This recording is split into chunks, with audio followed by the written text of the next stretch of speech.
तो जो आते थे वो कहते थे कि वो आने वाले हैं, लेकिन जब देखा हजरत सलमान फारसी रज़ियल्लाहु ताला अन्हु ने, अभी आप दाखिले इस्लाम नहीं हुए, एक राहिब है, ईसाई है, उसकी खिदमत में आप हैं और उससे इल्म सीख रहे हैं, और वो राहिब जो था वो भी ईमान वाला था। कह दीजिए सुभान अल्लाह, ईमान वाला था। उसने कहा हो सकता है कि मैं उनका जमाना ना पा पाऊं, लेकिन मैं तुम्हें पहचान बताता हूं कि एक जंगल होगा, वहां खजूर के दरख्त लगे होंगे और वो नबी पैदा होगा मक्के में और हिजरत करके वहां आ जाएगा। उस जगह को यसरब कहते हैं, वो उस जमाने का यसरब था। तो ऐ सलमान फारसी, जब तक तू मेरे पास है, मेरी खिदमत गुजारी कर रहा है, कर ले, लेकिन अगर तुझे मालूम चल जाए कि कल वो हिजरत करके वहां पहुंच गया है तो तू भी वहां पहुंच जा। सुभान अल्लाह, सुभान अल्लाह, बहुत खूब। तो कहा कि मैं आपसे इल्म सीखता हूँ, मैं आपसे तालीम हासिल करता हूँ, तो आप ही को मैं सबसे बड़ा मानता हूँ, आप ही मेरे उस्ताद हैं, आप ही का अदब मेरे लिए सबसे ज्यादा जरूरी है। कहा नहीं, वो मुझसे भी बड़े। सुभान अल्लाह। उसने भी कहा कि वो आने वाले हैं, जब तक वो जिंदा रहा आप उसकी खिदमत में रहे। जब उसका इंतकाल हुआ तो हजरत सलमान फारसी रज़ियल्लाहु ताला अन्हु ने वहां से चलकर मदीने में आकर वहीं पर क़याम, वहीं पर मुक़ीम हो गए, वहीं रहने लगे। और आपने एक सौदा करके यहाँ जाकर के कहा अगर कोई काम हो तो मुझे नौकरी पर रख ले। तो उन्होंने कहा हमारे यहाँ तो कुछ काम नहीं, हमारा एक बगीचा है, खजूरों का बगीचा है, वहां पर आप जाइए और वहां खजूरें इकट्ठा करके टोकरी में ढेर लगाते जाइए, जब शाम को इकट्ठा हो जाए तो उन्हें लाकर हमारे घर में रख दीजिए, ये आपकी ड्यूटी है। तो हजरत सलमान फारसी ने सालों गुजार दिए। और क्यों गए थे मदीना? जिस तरीके से वो गारे हिरा के अंदर उसने सांप ने इंतजार किया था कि मेरा नबी आएगा। सुभान, वाह, बहुत खूब, सुभान अल्लाह। इंतजार कर रहा था कि वो नबी आएगा, वो नूरानी सूरत वाला आएगा जिसका दीदार मैं करूंगा। और जब दीदार का वक्त आया तो हजरत सैयदना अबू बकर सिद्दीक रज़ियल्लाहु ताला अन्हु ने सारे दरवाजे बंद कर दिए। अब वो अंदर तड़पने लगा, उसे जब कहीं से जगह ना मिली, क्योंकि वो बेचैन था नबी का दीदार करने के लिए, तो हजरत सिद्दीक अकबर रज़ियल्लाहु ताला अन्हु के पैर में काट लिया। बारहा आपने सुना होगा, वाकया सुनाना मकसद नहीं है, मैं तो ये अर्ज कर रहा हूँ कि नबी के दीदार के लिए चरिंदों ने इंतजार किया, परिंदों ने इंतजार किया, शजरो हजर ने इंतजार किया, आसमान ने इंतजार किया, जमीन ने इंतजार किया, चांद ने इंतजार किया, सूरज ने इंतजार किया। इसी तरीके से हजरत सलमान फारसी रज़ियल्लाहु ताला अन्हु मदीने में इंतजार कर रहे हैं। आखिर वो घड़ियां नजदीक आ गई, वो दिन करीब आ गए और एक शोर उठा ताला अल बद्रु अलैना मिन सनीआतिल वदा। एक शोर उठा, फजा में एक आवाज गूंजी और वो मदीने की बच्चियां थी जो मुस्तफा की आमद पर तराने गुनगुना रही थी। मेरा नबी मक्के से हिजरत करके मदीने आ रहा था, तब उन बच्चियों ने पढ़ा था वाला अल बद्रु अलैना मिन सनीआतिल वदाई वजबा शुक्र अलैना मदआ लिल्लाहि दाई मुस्तफा खैरुल वरा सरवर अल्लाह सुभान अल्लाह मुस्तफा सरवारे हर दो सरा हो अपने अच्छों का तसद्दुक़ हम बदों को भी निभाओ। ये वाला माइक आवाज खींच रहा है, इसको हटा दीजिए। तो ये फजाओं में जब तराने गुनगुनाने लगी बच्चियां, तो हजरत सलमान फारसी पेड़ के ऊपर चढ़े हुए थे, खजूर तोड़ रहे थे। अचानक शोर सुना। जब आवाज सुनी, पेड़ से नीचे उतरे और उतरने के बाद भागने लगे। जब वहां से जाने लगे तो मालिक ने कहा कि ऐ सलमान, कहां जा रहे हो? इतनी बेचैनी क्यों है, इतनी बेताबी क्यों है? मेरा काम अधूरा पड़ा है, इस काम को पूरा कर दो। क्या तुम यहाँ से जाना चाहते हो? अगर तुम जाना चाहते हो तो चले जाना, लेकिन पहले काम पूरा करो। हजरत सलमान फारसी ने पैरों को पकड़ करके कहा, साहिब मैं ज्यादा नहीं चाहता, मैं आपका काम पूरा करूंगा। मैं आपकी नौकरी पर हूँ, आपके यहाँ का नौकर हूँ, मैं नौकरी करूंगा। लेकिन मैं जिसकी खातिर यहाँ पर नौकरी कर रहा था, मैंने जिसके खातिर इतने दिन गुजार दिए, मैंने जिसके खातिर इतना वक्त गुजारा है, आज उसकी आमद हो चुकी है। आज वो मदीने में तशरीफ ला रहे हैं, आज वो यहाँ पर आ रहे हैं। मैंने अपनी कानों से सुना है कि आवाज आ रही थी, तला अल बद्रु अलैना मिन सनियातिल वदा वजब शुक्रू अलैना मादा लिल्लाहि दा। हजरत सलमान फारसी ने इजाजत ली और इजाजत लेकर के जब बाहर निकले, जब बाहर पहुंचे तो क्या देखते हैं, मदीने के हुदूद से बाहर सारे लोग आ चुके हैं, बस्ती के बाहर सारे लोग आ चुके हैं और दूर से दो लोग आते हुए नजर आ रहे हैं। सुभान अल्लाह, दो लोग नजर आ रहे हैं, दो हजरात नजर आ रहे हैं। क्या देखा कि एक के हाथ में झंडा है, सुभान अल्लाह, एक के हाथ में झंडा है, उस झंडे के साए में दूसरा चला आ रहा है। आखिर समझ में नहीं आ रहा था मामला क्या है। जब वो करीब आए तो क्या देखा कि साथ में हजरत सैयदना अबू बकर सिद्दीक रज़ी अल्लाह ताला अन्हु ने, जो उनके पास लाठी थी, अपने अमामे शरीफ को उस लाठी में बांध रखा है और उस लाठी को बुलंद कर दिया। हजरत सैयदना सिद्दीक अकबर ने इसलिए बुलंद किया ताकि मदीने के लोग देख लें कि मेरा नबी मदीने में तशरीफ ले आए। सुभान अल्लाह, सुभान अल्लाह।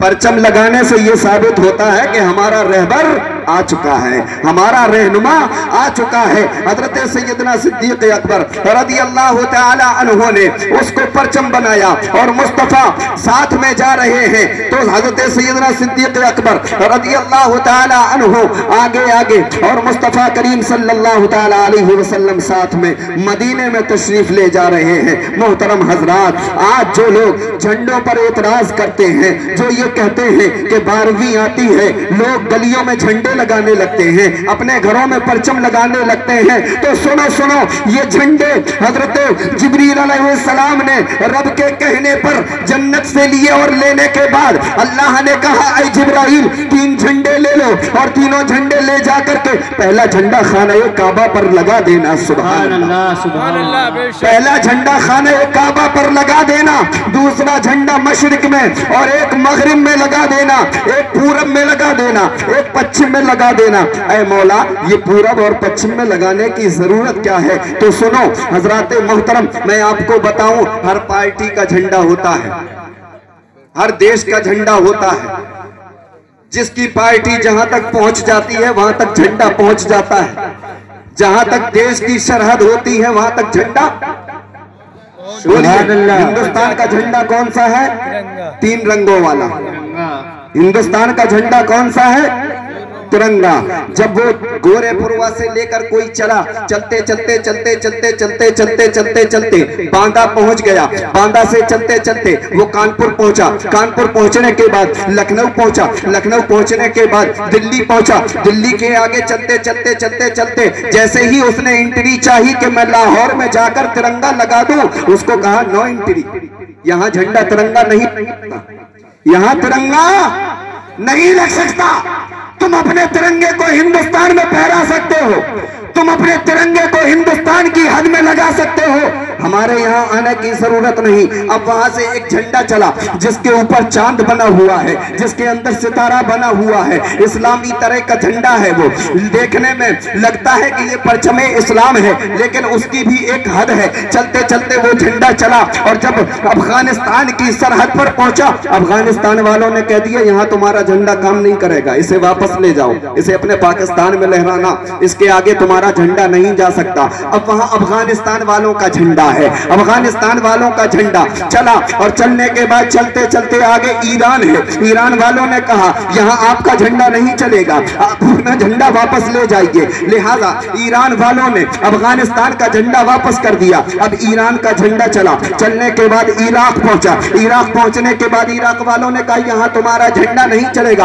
पता क्या चला, जिसकी हुकूमत जहां तक है वहां तक उसका झंडा जा सकता है, वहां तक उसका झंडा लगाया जा सकता है बिला तशबीह। मैं ये कहना चाहता हूं, अल्लाह रब्बुल इज्जत ने मुस्तफा करीम सल्लल्लाहु तआला अलैहि वसल्लम को दुनिया में भेजा और फरमा दिया, ऐ महबूब, दुनिया के इस कोने से लगाकर उस कोने तक तेरी हुकूमत है। ऐ जिब्राइल, झंडे लगा और बता दे इस दुनिया में मुस्तफा की। सुभान अल्लाह, सुभान अल्लाह। तारमी शरीफ में जो झंडा हमारे यहाँ है वही झंडा लखनऊ में है, वही कानपुर में है, वही यहाँ है, वही वहाँ है। पूरे हिंदुस्तान में हरा झंडा नजर आ रहा है। पाकिस्तान चले जाओ, वहाँ ईद मिलादुन नबी में हरा झंडा नजर आएगा। अफगानिस्तान चले जाओ, वहाँ भी हरा झंडा नजर आएगा। काबुल चले जाओ, कंधार चले जाओ, आपको हर जगह हरा झंडा नजर आएगा। अब किसी को एतराज नहीं हो रहा कि ये झंडा हिंदुस्तान में था, हमारे पाकिस्तान में क्यों आया, पाकिस्तान से झंडा हमारे अफगानिस्तान में क्यों आया, किसी को एतराज नहीं हो रहा। जैसे ही 12 रबीउन-नूर का शब आती है और 12 रबीउन-नूर शरीफ के दिन की जैसे ही सुबह नमूदार होती है, हर हाथ में परचम, हर हाथ में परचम, इंडिया वालों के हाथ में परचम, पाकिस्तान वालों के हाथ में परचम, फ्रांस वालों के हाथ में परचम और सऊदी अरबिया में परचम। आप जहां जहां जाएंगे, इस्लामी ममालिक जहां जहां है, हर जगह हाथों में परचम। जहां मुसलमान रहते हैं वहां वहां ईद मिलादुन नबी मनाई जा रही है, हर किसी के हाथ में परचम। अब किसी को एतराज नहीं हो रहा है, अब कोई मना नहीं कर रहा है कि ये झंडा यहाँ नहीं चल सकता। ये क्या पता चला? पता ये चला कि अल्लाह रब्बुल इज्जत ने मुस्तफा को सिर्फ ऐसे ही हुकूमत नहीं दी, बल्कि जब तक दुनिया बाकी रहेगी तब तक मुस्तफा के नाम के झंडे घर घर में लगते रहेंगे, गलियों को सजाया जा। सुभान अल्लाह, सुभान अल्लाह। मरहबा आका की आमद, मरहबा, नारे तकबीर, अल्लाह, नारे रिसालत, या रसूल अल्लाह। बहुत सुभान अल्लाह। और जब तक दुनिया कायम रहेगी तब तक मुस्तफा का मीलाद मनाया जाएगा, परचम को सजाया जाएगा, गलियों को सजाया जाएगा, झंडा भी उठाया जाएगा, मीलाद मनाया जाएगा। मुस्तफा की आमद से, मुस्तफा का मीलाद मनाने से बस्ती में रहमतें आती हैं। अल्लाह के नबी सल्लल्लाहु तआला अलैहि वसल्लम ने इरशाद फरमाया, जिस महफिल में, जिस जगह पर अल्लाह और उसके रसूल का जिक्र हो जाए, उस बस्ती पर साल भर रहमतें बरसती रहती हैं। सुभान अल्लाह, सुभान अल्लाह। क्या फरमाया? साल भर रहमतें बरसती रहती हैं। तो बड़े खुशनसीब हैं ये गोरे परवा के लोग जिन्होंने मुस्तफा की मीलाद की इस महफिल को सजाया है। और अल्लाह रब्बुल इज्जत आपकी उम्र में बरकतें अता फरमाए, आपके रिस्क में बरकतें अता फरमाए, आपके कारोबार में बरकतें अता फरमाए। और जैसे ही इस साल मीलाद सजाया है, आने वाले साल भी सजाने की तौफीक अता फरमाए। जब तक आप रहें आप सजाएं, और जब आप चले जाएं तो अपनी औलादों को ये विरासत में दे करके जाना। जमीन देकर सब जाते हैं, दौलत देकर सब जाते हैं, जायदाद देकर सब जाते हैं, लेकिन आने वाली नस्लों को मिलादुन नबी से मोहब्बत दे करके जाना।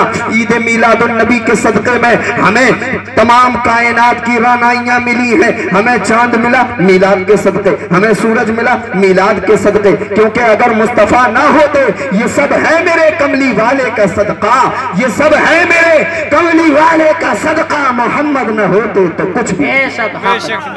सुभान अल्लाह। दुरूद पाक पढ़े, अल्लाहुम्मा सल्ली अला सय्यिदिना व मौलाना मुहम्मद बिल क़ुलूबि व दवाइहा व आफियतिल अब्दानि व नूरिल अब्सारि व ज़ियाइहा व अला आलिहि व अस्हाबिहि व बारिक व सल्लिम। हज़रात मोहतरम, मैंने कुरान मुक़द्दस की जिस आयत करीमा की तिलावत करने का शरफ हासिल किया, अल्लाह रब्बुल इज़्ज़त इरशाद फरमा रहा है, क़द जाअकुम मिनल्लाहि नूर।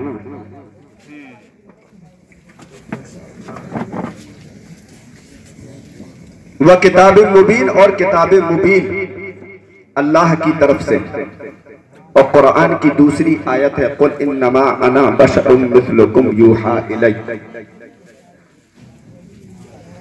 आज इन्हीं दोनों आयतों को लेकर मुसलमानों के अंदर टकराव पैदा हो गया।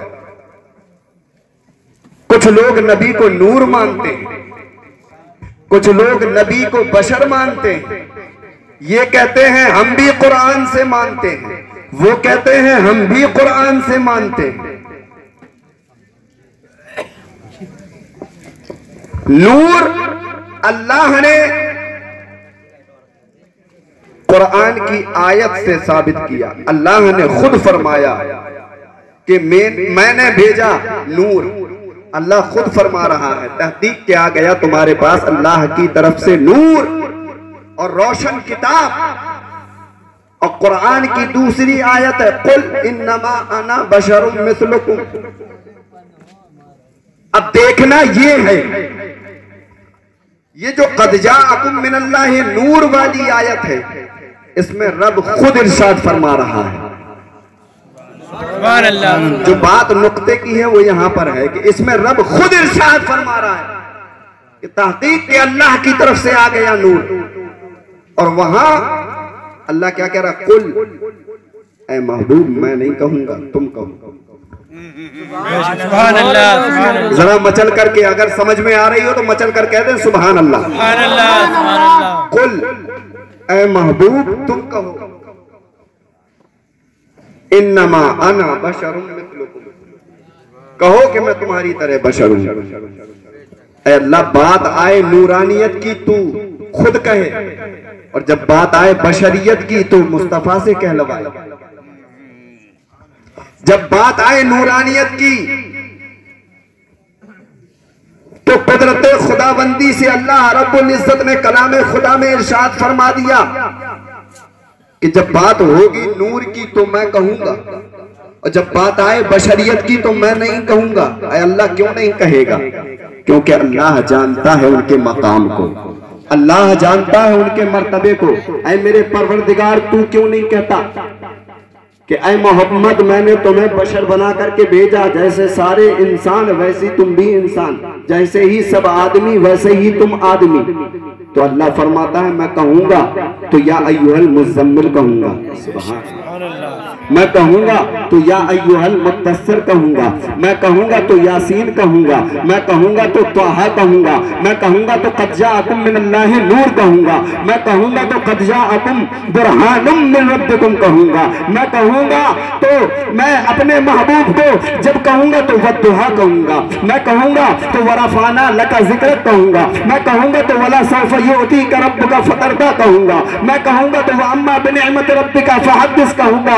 ऐ महबूब तुम अपनी जबान से कहो। क्यों? क्योंकि अगर बड़ा कहेगा तो ये सनद बन जाएगी और कोई इसको काट नहीं पाएगा। मैं कहूंगा तो दुनिया को मानना पड़ेगा कि तुम बशर हो, लेकिन जब तुम अपनी जबान से कहोगे तुम्हारे गुलाम समझ जाएंगे आजिज़ी कर रहे हैं, इनकिसारी कर रहे हैं, इनका मकाम तो बहुत आला है, फिर भी अपनी जबान से कह रहे हैं कि मैं बशर हूं, तो आपके गुलाम समझ जाएंगे कि ये आजिज़ी है, ये इनकिसारी है। कोई गरीब अपने आप को गरीब कहे तो इसमें कोई बड़ी बात नहीं, लेकिन कोई दौलतमंद कहे कि मैं गरीब हूं, मेरा बड़ा घर नहीं बल्कि मेरा गरीब खाना है, तो ये उसकी आजिज़ी होती है। कोई मौलाना अपने आप को कहे कि नहीं नहीं मैं मौलाना नहीं, मैं कोई बड़ा मौलाना नहीं, तो ये आजिज़ी है, ये इनकिसारी है। इसी तरीके से अल्लाह ने अपने महबूब से कहलवाया, ऐ महबूब तुम कह दो तुम्हारे गुलाम समझ जाएंगे। ऐ परवरदिगार आलम अपने महबूब से कहलवाया।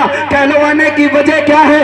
और जब तूने अपने महबूब से कहलवा दिया, लोग जब बशर कहने लगे, फिर लोगों ने अपनी तरह मानना जब शुरू कर दिया, तो अब इस पर एतराज आता है कि अल्लाह रब्बुल इज्जत ने मुस्तफा को हमारे जैसा बशर बनाकर नहीं भेजा। कुरान की जो आयत नाजिल की उसकी वजह यह है कि हजरत आदम की पेशानी पर नूर बनाकर जगमगाया, हजरत आदम की पेशानी पर मुस्तफा का नूर बना करके अल्लाह ने जगमगाया। क्यों? ताकि लोग खुदा ना समझे। आदम के बाद हजरत अब्दुल मुत्तलिब का, हजरत अब्दुल मुत्तलिब की पेशानी में वो नूर आया ताकि लोग खुदा ना समझे। हजरत अब्दुल्ला का बेटा बनाया ताकि लोग खुदा ना समझे। हजरत अब्दुल मुत्तलिब का पोता बनाया ताकि लोग खुदा ना समझे। हजरत आमना के शिकम में भेजा ताकि लोग खुदा ना समझे। जैसे इंसानों की पैदाइश होती है इसी तरीके से मुस्तफा की भी पैदाइश हो रही है ताकि लोग खुदा ना समझे। मुस्तफा ने बचपना गुजारा ताकि लोग खुदा ना समझे, बचपने से बड़े हुए ताकि लोग खुदा ना समझे, बड़े होकर जवान हुए ताकि लोग खुदा ना समझे। 40 साल के बाद ऐलान नबूवत किया ताकि लोग खुदा ना समझे। ताइफ के बाजारों में पहुंचाया ताकि लोग खुदा ना समझे। मक्के की गलियों में ऐलान नबूवत किया ताकि लोग खुदा ना समझे। मक्के से हिजरत करके मदीने पहुंचे ताकि लोग खुदा ना समझे। जंगल में बकरियां चराई ताकि लोग खुदा ना समझे। हजरत हलीमा का, हजरत दाई हलीमा का दूध पिलाया ताकि लोग खुदा ना समझे। मुस्तफा करीम सल्लल्लाहु ताला अलैहि वसल्लम ने अपने पेट पर पत्थर बांधा ताकि लोग खुदा ना समझे। भूखा रह करके गुजारा ताकि लोग खुदा ना समझे। रात रात भर मुसल्ले पर खड़े होकर इबादतें की ताकि लोग खुदा ना समझे। अपनी उम्मत के लिए रोते रहे ताकि लोग खुदा ना समझे। ऐ अल्लाह, तूने मुस्तफा को इतनी फजीलतों का हामिल बनाया और फिर तुमने इन्नमा अना बशरुम मिस्लुकुम कहलाया तो अल्लाह की तरफ से जवाब क्या मिला? मैंने सब कुछ किया इसलिए किया ताकि लोग खुदा ना समझे। और जब बात आई मकाम की, जब बात आई मर्तबे की, मुस्तफा का मकाम दिखाना, जब अल्लाह को मकसूद हुआ कि मैं बता दूं दुनिया वालों को, ऐ दुनिया वालों देखना चाहते हो मेरे नबी का मकाम क्या है, मेरे महबूब का मकाम क्या है? ऐ मेरे महबूब, अब तू दुनिया में मत रहे, अब तुझे दुनिया में रहने की जरूरत नहीं, अब मैं तुझे बुला रहा हूँ, अब तुझे दीदार के लिए बुला रहा हूँ। अब तू दुनिया से निकल कर अर्शे आज़म पर आ जा, सिदरतुल मुंतहा को पार कर ले। सिदरतुल मुंतहा को पार करने के बाद, सातों आसमान को पार करने के बाद, अर्शे आज़म को पार करने के बाद रब अपने जलवों में बुला रहा है, अपना दीदार करा रहा है। ऐ अल्लाह, तूने दुनिया में किस लिए भेजा? रब कहता है ताकि लोग खुदा ना समझे। ऐ अल्लाह, तूने अर्श पर क्यों बुलाया? तो रब कहता है ताकि लोग अपनी तरह ना समझे। सुभान अल्लाह, सुभान अल्लाह, सुभान अल्लाह, माशाअल्लाह। दुनिया में इसलिए भेजा ताकि लोग खुदा ना समझे, और अर्श पर इसलिए बुलाया ताकि लोग अपनी तरह ना समझे। जब दुनिया में भेजा इसलिए भेजा कि लोग मुस्तफा को खुदा ना समझे, और अर्श पर बुलाया, मेराज पर बुलाया तो इसलिए बुलाया ताकि लोग अपनी तरह ना समझे। ये मेरे नबी का मकाम है, ये मेरे नबी की अजमतें हैं, ये रिफातें हैं, ये बुलंदियां। कोई और दूसरा हुआ हो तो बताओ, किसी ने रब का दीदार किया हो तो बताओ। मुस्तफा के अलावा किसी ने रब का दीदार नहीं किया, कोई भी अर्शे आज़म पर नहीं गया, किसी को मेराज का तोहफा नहीं मिला। मेराज का तोहफा मिला तो मुस्तफा को मिला। मुस्तफा के गुलामों, मेराज की रात हो या वो मेरे आका के 12 रबीउन नूर शरीफ की रात हो, जिस दिन मेरा नबी धरती पर आया, जिस दिन जमीन पर जलवा अफरोज हुए, उसी रोज मुस्तफा ने रब की बारगाह में सजदा किया। आवाज आ रही थी, रब्बे हबली उम्मती, रब्बे हबली उम्मती, रब्बे हबली उम्मती, रब्बे हबली उम्मती, रब्बे हबली उम्मती। क्या आवाज आ रही थी? सजदे में। मुस्तफा सजदे में है और अभी पैदा हुए और सजदा किया, रब का शुक्र अदा किया। सजदा करके रब का तवज्जो चाहूंगा, अहले स्टेज की तवज्जो चाहूंगा, उलमा इकराम की तवज्जो चाहूंगा। जैसे ही पैदा हुए सजदा किया, और सजदा करने के बाद, रब का शुक्र अदा करने के बाद, सजदे में हम लोग पढ़ते हैं सुभान रब्बियल आला। जितने भी दुनिया के लोग हैं सब रब की तस्बीह बयान करते हैं, लेकिन वो आते ही क्या कह रहे हैं? वो कह रहे हैं रब्बे हबली उम्मती, रब्बे हबली उम्मती। ऐ अल्लाह मेरी उम्मत को बख्श दे, ऐ अल्लाह मेरी उम्मत को मेरे हवाले कर दे, रब्बे हबली उम्मती। पूछना चाहता हूं उन लोगों से जो ये कहते हैं कि अल्लाह ने नबी को 40 साल के बाद नबी बनाया, 40 साल के बाद नबूवत दी। अगर नबी 40 साल के बाद बनाया तो पैदा होते ही मुस्तफा अपनी उम्मत को क्यों याद कर रहे हैं? रब्बे हबली उम्मती क्यों कह रहे हैं? उम्मती उम्मती वही कहता है जो दुनिया में नबी बनकर आता है। जो नबी नहीं होता उसकी कोई उम्मत नहीं होती, और जो नबी होता है वो पैदाइशी नबी होता है। सुभान अल्लाह, सुभान अल्लाह। अब ये कहना कि 40 साल के बाद नबी बने, ये कहीं तक सही नहीं है। अगर 40 साल के बाद नबी बने तो पैदा होते ही उम्मत याद क्यों आई? जब दुनिया में तशरीफ लाए तो कहा रब्बे हवली उम्मती, और अल्लाह रब्बुल इज्जत ने अर्श आज़म पर बुलाया मेराज की रात में। वहां रब ने कहा महबूब मांगो, क्या मांगते हो? मांग लो आज जो मांगना हो। मेरे नबी ने कहा ऐ अल्लाह उम्मत। सुभान अल्लाह सुभान अल्लाह। दुनिया में तशरीफ ला रहे हैं, उम्मत को याद कर रहे हैं। रब के कुर्बे खास में गए, रब के जलवों में गए। रब ने कहा ऐ महबूब मांगो, क्या मांगते हो? तो क्या कह रहे हैं? उम्मत। ऐ मेरे मौला उम्मत गुनहगार है, बख्श दे मेरे मालिक तू गफ्फार है। तुझको आसान है मुझको दुश्वार है, फिक्र रोजे जजा आज की रात है। बेशक